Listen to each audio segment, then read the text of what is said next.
So this is third part about pincers, and this is going to be about two-space pincers. So we're looking at these guys, and two-space pincers are tricky because they give white a lot more room to maneuver, basically. So I can basically sum up both two-space pincers in one word, or in one idea. They both really want to emphasize the right-hand side, like a lot. And they want to make it more difficult for white to settle. That's basically the idea behind two-space pincers, compared to one-space pincers. One-space pincers are more clearly defined because they're very simple, and they only leave white basically few options. And this one I didn't go over. There's an option here. And this gets to a little bit of fighting joseki, but it's probably not that difficult to figure out once you look at it. But two-space pincers, by contrast, are very, very difficult.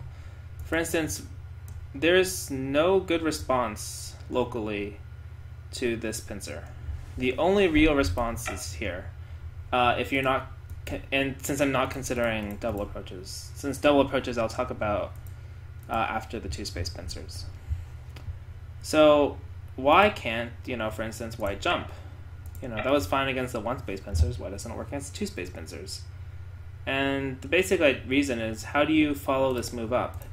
You gather strength and you get higher towards the center of the board. So normally the idea would either be to press on black somehow, but this is kind of loose, there's kind of bad shape.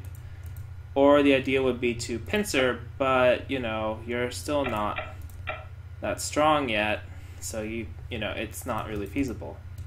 And that's really the difference. When you pincer with a one-space pincer, you're very open to counterattacks. Like, this is not a very common joseki, but you're still possible to be counterattacked because you're so close to the position that ran out.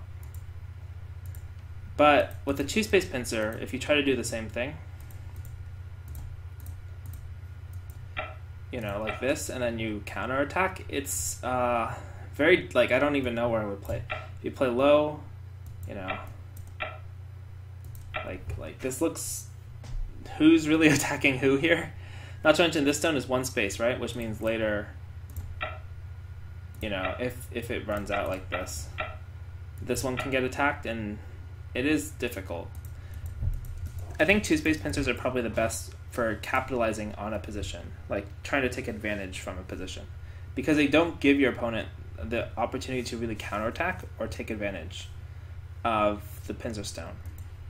It's kind of like we talk about very often in Go, you don't want to attach to weak stones because it makes them stronger. It's similar with pincers. If the closer you pincer, you're making your opponent stronger. Like, this is the same position as this, just with one exchange. It's the pincer and the jump, right? These two. And so that exchange, by definition, makes white stronger because white is jumping, and these two stones are connected, but black's single stone is not connected. So it makes it easier. Whoops. Well, one second. Let me find the place. But it makes it easier. Yeah, there we go. It makes it easier for white to counterattack the stone later because white has become stronger and the stone is only one space close. But if you move the stone to be two spaces, it's harder to counterattack. It's more like approaching from one space, and this makes black stronger. But since you're one space away, it's not the same as get hunted on or something. You can kind of move a little bit, right? Like if you tenuki, black could pincer, but you still have options to make sabaki. It's not as severe. So two-space pincers, the same idea. When you pincer farther away, it's harder for your opponent to make counterattacks against the stone. And in particular, for the low pincer first, there is no real good follow-up from this position. Of course, you might have a huge center, Go is all relative, right? You might have some huge center moyo and somehow this becomes like a great move somehow. This is still not great, but somehow you have like played a bunch of forcing moves here. You really want that one side. You already have this stuff, and then this move is huge somehow, right? This is not realistic in the least. Yes, so there's always exceptions, but generally there's no good local follow-up here. The best you can do is kind of attach and hope that, black goes here, white goes here, and then you still end up double approaching. This is not the same as a normal double approach. This is really trying to build strength and then attack the one stone. But it's still, you're basically leaning against a weak stone to get this attack, if this was an isolated stone, which most pincers are. Yeah, so generally it's very difficult, and so the only real response is to go into the 3-3 point or double approach. But double approaches, I'm going to say, again, I'm saving them for after this. So 3-3 point, if you block this way, it's the same as a normal joseki. Everyone knows this.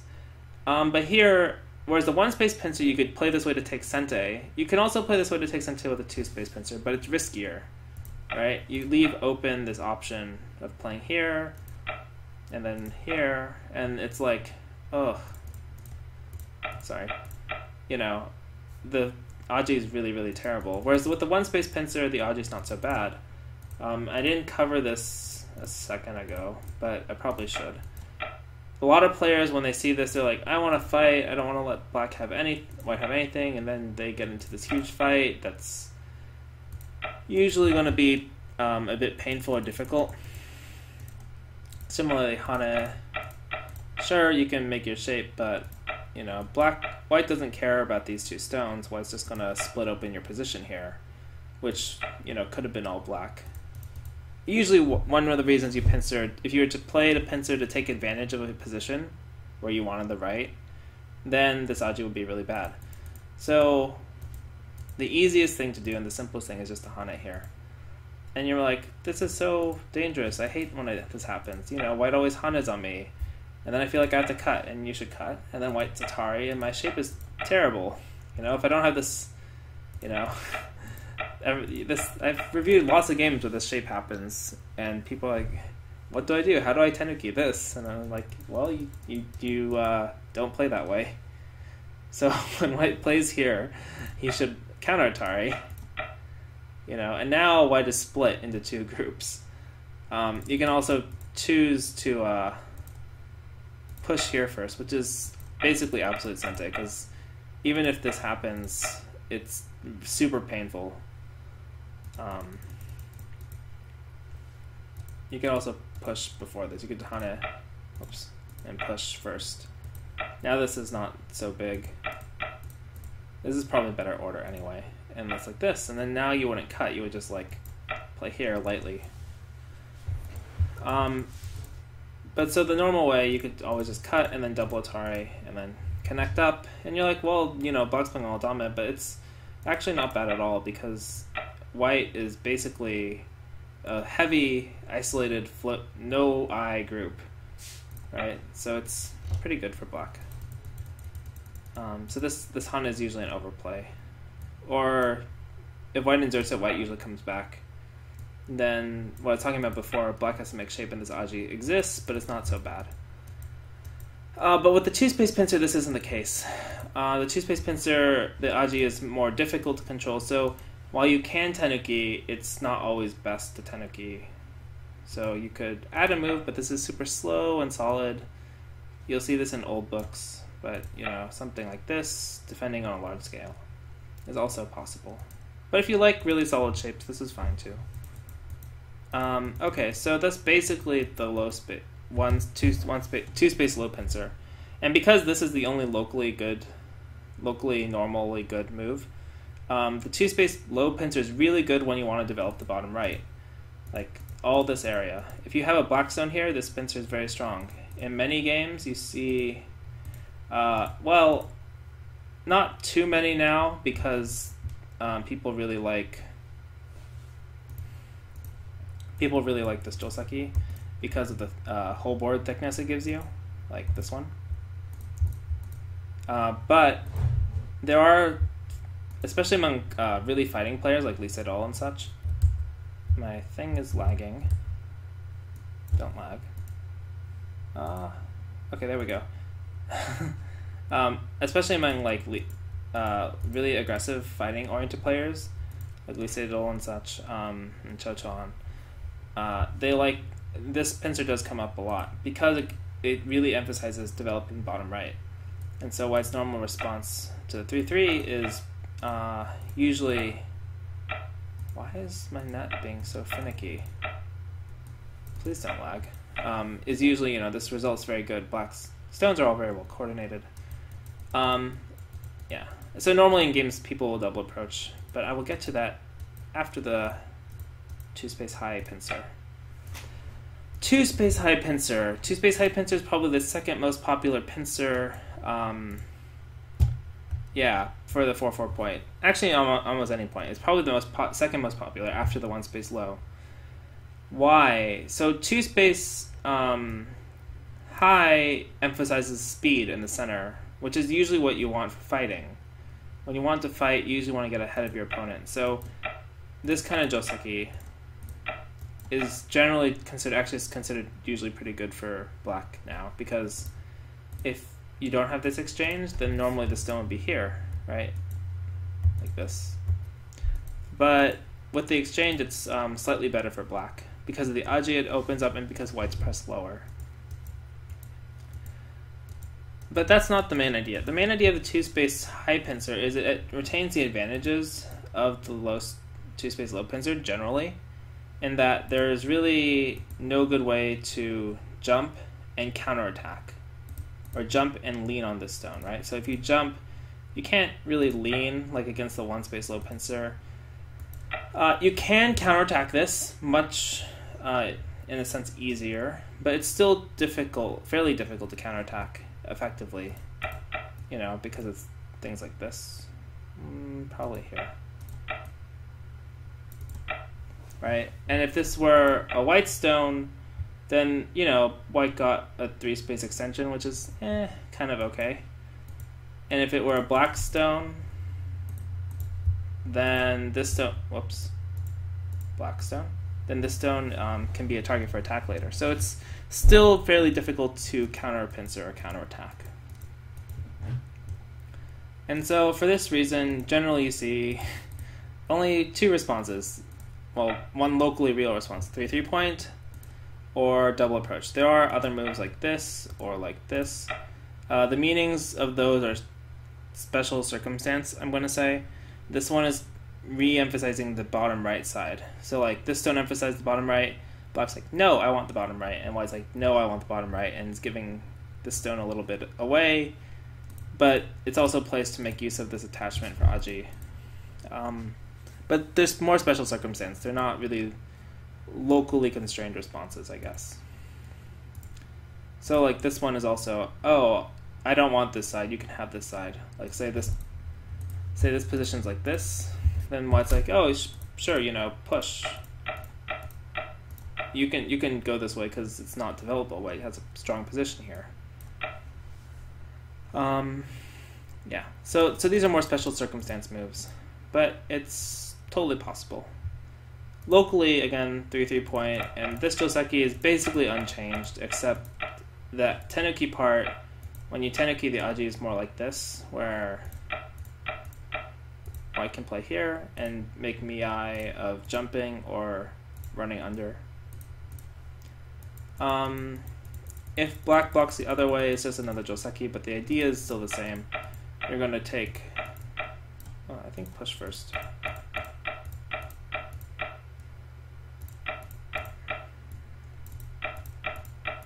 You're going to take the side, and white gets this side, and you still have good forcing moves like around here as black. But none of that's, the joseki is not the important part. The important part is just you still want this idea of taking this side, and that it's very difficult for white to refute 2-space pincers. So these pincers are good for making it difficult to fight back against because they're farther away than the 1-space, but they still try to change, either take advantage of a position, so like if this were black down here, or they try to change the flow of the game. So for instance, if this were a white stone, Actually, let's say it was like this. White already had this kind of position somehow. You know, and like was very strong here. I really wouldn't want to just back off here as black, because then white will develop on a huge scale. So instead, I might throw a pincer like this in, and when black jumps like this, I go up. It's actually fairly hard to directly attack the stone, because there are lots and lots of weaknesses still in this shape, because it's so big. But if I don't have a stone here, maybe actually white will do this. You know, it's harder to come in. If I do this and come in, it's kind of the same shape, I guess. But white might play something bigger. Alternatively, you know, I come in and white jumps. I can still, you know, run out too. This is not dead by any means.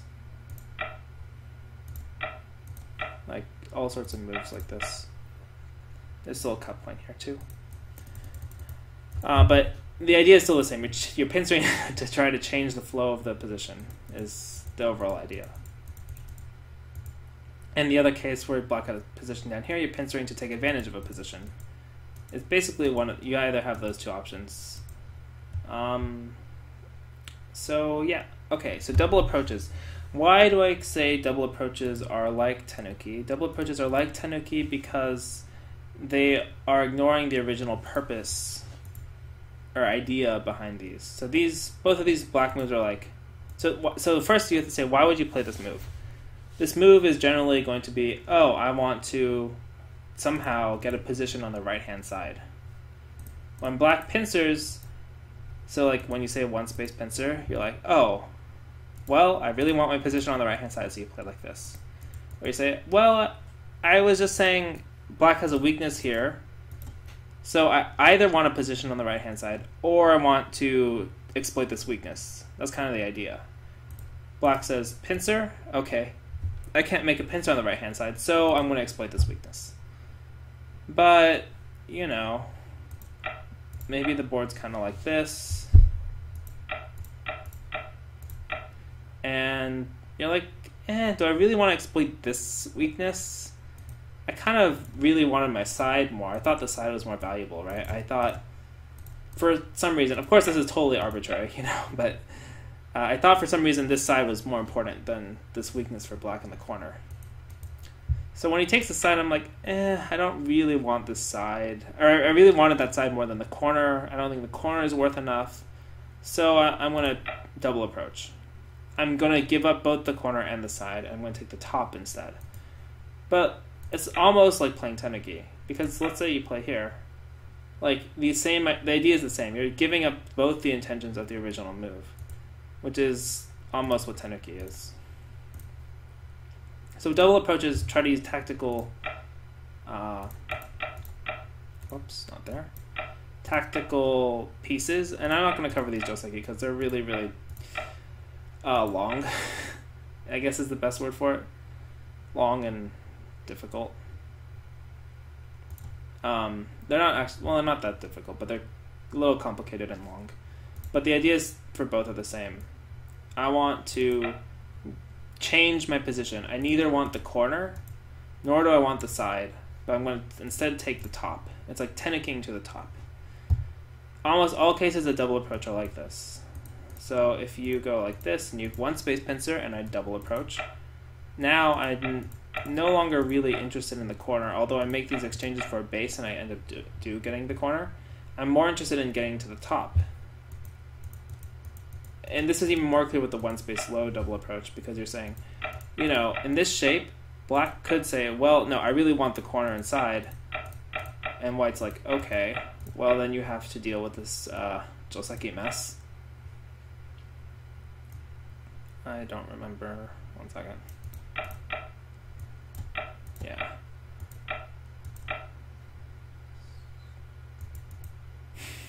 Man, it's been a while. It has been a while. I think it's actually like this or this. I'm just going to say it's like this. I don't really recall at the moment, but something like this. So white ends up getting a bigger corner because so white said, hey, I want the top. I think the top is more important. And black's like, no, I think the top is more important than my corner too. I'll give you a bigger corner to take the top. And so then white gets a bigger corner. This way. It is also a very long joseki that you don't have to know. But it's just the idea behind it. So when white plays here, you know, black could play here and says, okay, you get a little bit of top and the corner, but I get sente, so I can, you know, come back and do this. But black's like, no, the top is really more important. You know, I have this kind of thing. I have a huge framework here. This stone being here is kind of annoying. You know, maybe white has like some strong stuff here, so I'm afraid of a weak point here. White having a stone here undercuts or makes this side a little weak. I can't deal with that much. I think the top is really more important. So what does black do? Oh, it's white. Black's like, I give you the corner. This move looks like it's taking the corner, but it's giving it up. White's like, okay, that's not really reasonable, but it sounds fair. Man, I cannot remember this joseki at all. Is it here? Yeah, and then there's a ladder, so... I want to say it's a jump. But that doesn't make any sense, because there's, like, this and this. I have to look over this again. But the general idea is the same. No, it can't be that.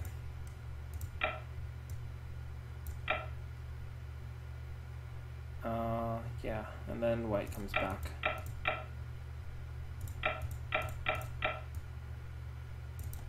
This looks about right.